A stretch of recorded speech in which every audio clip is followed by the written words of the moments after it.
दोस्तों नमस्कार प्रणाम। चलिए आज की जो सच्ची घटना है हमें लोग उसे बहुत ही विस्तार पूर्वक जानने का प्रयास करते हैं।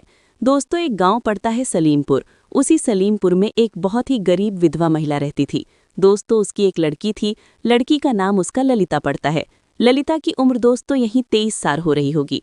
उसकी लड़की इंटर फाइनल करके अब घर में ही दोस्तों रहती थी। घर का काम किया करती थी। दोस्तों ललिता जो थी देखने में बहुत ज़्यादा खूबसूरत थी। बहुत से लड़के उसके फिराक में थे, लेकिन दोस्तों ललिता किसी को भाव ही नहीं देती थी। अब इस तरह से दोस्तों एक उसी गांव में एक कपड़ा बेचने वाला जो फेरी वाला होता है, वो अपने साइकिल पर कपड़ा लेकर के और चिल्ला रहा होता है, कपड़ा ले लो, कपड़ा ले लो। उसी समय दोस्तों जो ललिता रहती है अपने घर के दरवाजे पर ही बैठी थी। अब दोस्तों जो कपड़ा बेचने वाला था उसका नाम जोगी साहू पड़ता है। जोगी साहू अपना साइकिल पर कपड़ा लेकर के बढ़ ही रहा था। तभी दोस्तों ललिता कहती है कि अंकल जी थोड़ा रुक जाइए, हमें भी कपड़ा कुछ लेना है। अब दोस्तों जोगी साहू वहीं पर खड़ा हो जाता है और अपना साइकिल खड़ा करके कपड़े का जो गट्ठर होता है उसे उतार लेता है नीचे और खोल करके कपड़े के गट्ठर को उसे दिखाने लगता है। अब दोस्तों ललिता तो अपना कपड़ा जो होता है जोज के लिए उसे कुछ कपड़े लेती है और लेने के बाद दोस्तों जो ये जोगी साहू रहता है वो अपने मन में तरह तरह की भावनाएं लाने लगता है।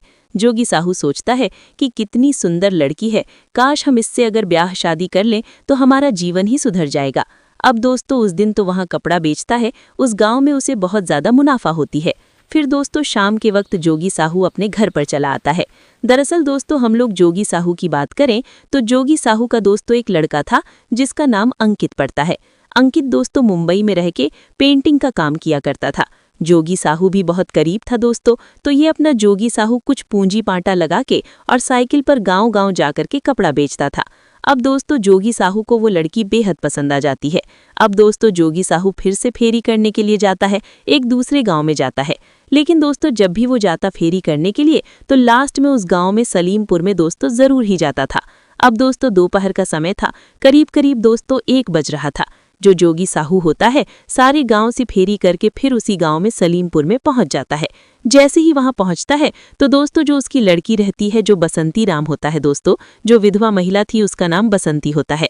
बसंती की जो लड़की थी ललिता, वो दोस्तों छत पर अपना साड़ी वगैरह पहन करके और बहुत ही इतना श्रृंगार की हुई थी कि एक ऐसी लग रही थी कि मानो कि आसमान से अप्सरा उतरी हो।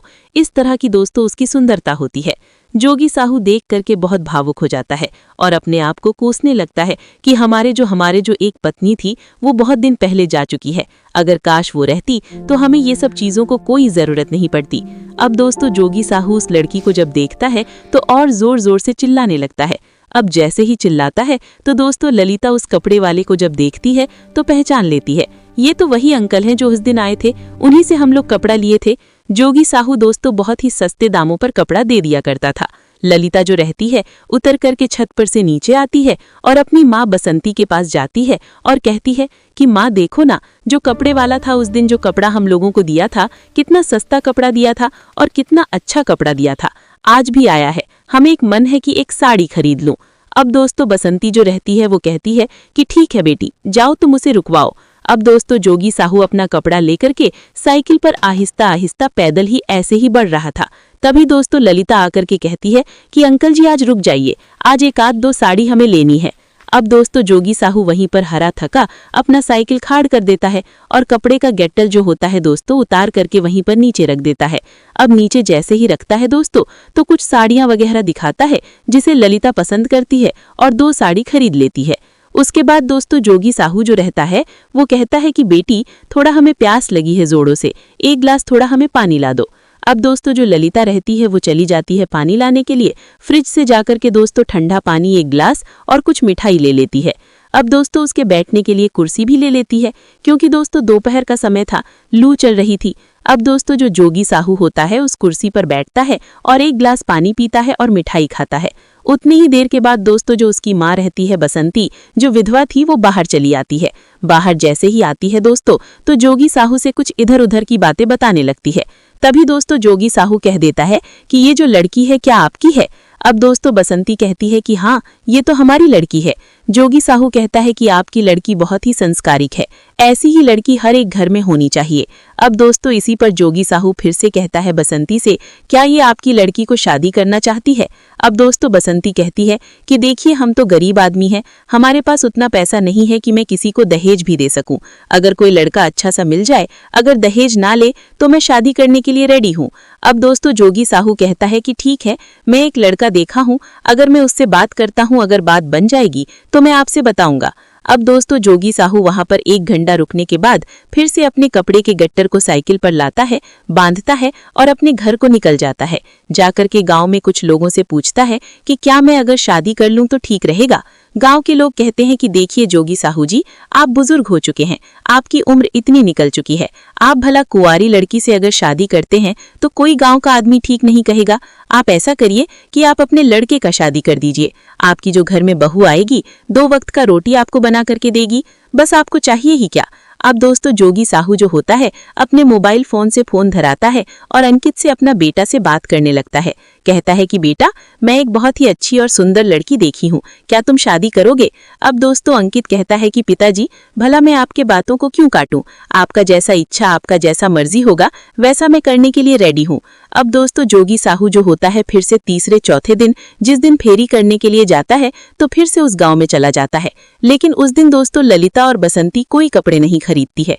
लेकिन जोगी साहू अपना वहीं पर साइकिल खड़ा कर देता है और साइकिल खड़ा करने के बाद दोस्तों उसके द्वार पर चला जाता है। बसंती देवी को बुलाता है, बसंती देवी वहां पर चली जाती है।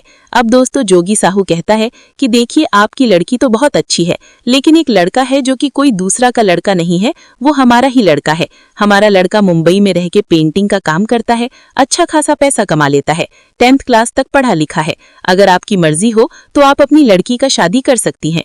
दोस्तों दरअसल जो जोगी साहू था जिस कास्ट से, वो भी उसी कास्ट से थी जो बसंती थी। अब दोस्तों बसंती भी इस बात के लिए हाँ कह देती है।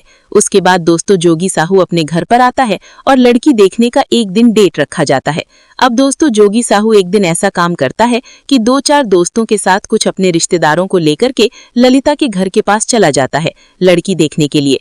वहां पर जैसे ही दोस्तों जाता है तो घर के अंदर बरामदे में कुर्सियां लगाई हुई थी, टेबल लगाया गया था। सभी लोग जोगी साहू के जितने भी रिश्तेदार थे, दोस्त थे, सभी लोग वहां पर बैठते हैं। बैठने के बाद दोस्तों जो ललिता रहती है एक अच्छा सा साड़ी पहन करके चमकता हुआ और आती है कुछ नाश्ता लेकर के और वहीं बैठ जाती है।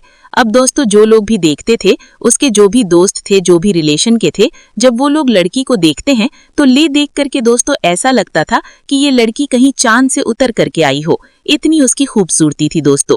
अब कुछ लोग उस लड़की से नाम पूछ रहे थे, कुछ लोग उसे पता पूछ रहे थे, कुछ लोग उसे बोल रहे थे कि बेटी थोड़ा उठ के चल के दिखाओ। इस तरह से दोस्तों लड़की को सभी लोग देखते हैं। देखने के बाद दोस्तों लड़की सभी लोग पसंद कर लेते हैं। उसी समय दोस्तों एक ब्राह्मण को, एक पंडित को बुलाया जाता है। बुलाने के बाद दोस्तों शादी का मुहूर्त निकाला जाता है। शादी का मुहूर्त दोस्तों 6 महीने बाद की रखी जाती है। अब जोगी साहू दोस्तों अपने घर पर चला आता है। अब जोगी साहू अपने घर पर आने के बाद दोस्तों अपने लड़का से अंकित से कह देता है कि बेटा 6 महीने बाद की शादी की रस्म होगी, तुम 1 महीना पहले ही घर पर चले आना, क्योंकि सारी जो तैयारियां हैं सारी तैयारियां करना पड़ेगा। अब अंकित कहता है कि ठीक है पिताजी, मैं 1 महीना पहले ही अपने ठेकेदार से बोल दूंगा, वो हमें छुट्टी दे देगा। अब दोस्तों 6 महीने का वक्त निकल जाता है। वक्त निकलने के बाद दोस्तों जो अंकित होता है 1 महीना पहले ही चला आता है। जोगी साहू से सभी लोग, गांव के लोग कह रहे थे कि जोगी साहू तुम्हारा एक ही बेटा है, तुम इतनी धूमधाम से शादी करना कि कोई ना बोले कि जोगी साहू कुछ खर्च नहीं किया। अब दोस्तों जो अंकित था वो भी अच्छा खासा पैसा कमा लेता था। अब अंकित जो होता है बहुत सारा नाच प्रोग्राम के साथ दोस्तों वो अपना बारात लेकर के ललिता के घर पर जाता है। ललिता का गांव दोस्तों यहीं रहीमपुर पड़ता है। रहीमपुर में जोगी साहू अपने बेटे का बारात लेकर के जाता है। शादी करके दुल्हन लेकर के ये लोग घर पर चले जाते हैं। अब दोस्तों जैसे ही घर पर चले जाते हैं तो जो ललिता रहती है इतनी फुर्ती के साथ दोस्तों काम कर रही थी कि जोगी साहू उस पर समझ में नहीं आता था। जोगी साहू भी उसके कामों को देख करके बहुत प्रसन्न हुआ करते थे। दोस्तों इसी तरीके से 6-7 महीने का वक्त निकल जाता है। अब दोस्तों जोगी साहू के घर पर कुछ रिश्तेदार, कुछ गांव के लोग, कुछ पड़ोस के लोग, जिससे भी वो पैसे लिए थे शादी करने के लिए, सभी लोग आकर के अपना अपना पैसा मांग रहे होते हैं। तभी दोस्तों अंकित कहता है कि पिताजी क्या इतना हम लोग के पास तो पैसा तो अभी नहीं है, आखिर हम लोग इनका पैसा कैसे पूर्ति करेंगे। जोगी साहू भी दोस्तों 3 महीने से अपना फेरी करने के लिए नहीं जा रहा था। अब दोस्तों जो अंकित रहता है वो कहता है कि पिताजी हमें बाहर मुंबई जाना ही पड़ेगा पैसा कमाने के लिए। वो अपनी पत्नी ललिता से कहता है कि तुम बाबूजी का ख्याल रखना और मैं जा रहा हूँ मुंबई, इन लोगों का पैसा भी देना है। अब दोस्तों अंकित जो होता है 10 दिन के बाद घर से निकल जाता है मुंबई पैसा कमाने के लिए। अब दोस्तों जोगी साहू जो इधर रहते हैं अब कपड़े का फेरी वगैरह छोड़ के जोगी साहू कहते हैं कि हमसे अब फेरी नहीं होने वाला है। वो दोस्तों प्रतिदिन ऐसे ही घर पर बैठा रहता था। दोस्तों घर पर ही बैठा बैठा जोगी साहू जो होता है वो प्रतिदिन अपनी बहू को अपनी नजर से घूरता रहता था। अब दोस्तों ललिता उसके इशारों को कुछ समझ नहीं पाती थी। दोस्तों एक दिन के वाकया ऐसा हो जाता है कि शाम का समय था। ललिता दोस्तों खाना बना रही होती है। उसका घूंघट जो था दोस्तों नीचे की ओर गिरा हुआ था। ललिता का दोस्तों जो स्तन होते हैं ऐसे ही दिख रहा होता है। वहीं पर दोस्तों जोगी साहू कुर्सी लगा करके उसके सामने ही बैठा हुआ था। अब दोस्तों जोगी साहू एक नजर से उसके चेहरे को निहार रहा होता है। तभी दोस्तों ललिता जब अपनी नजर उठाकर देखती है तो जोगी साहू उसे देख रहा होता है। तभी दोस्तों ललिता शर्मा जाती है और अपना घूंघट जो होता है सही तरीका से कर लेती है। फिर भी दोस्तों जोगी साहू कोई बात नहीं मानता और वहीं पर बैठ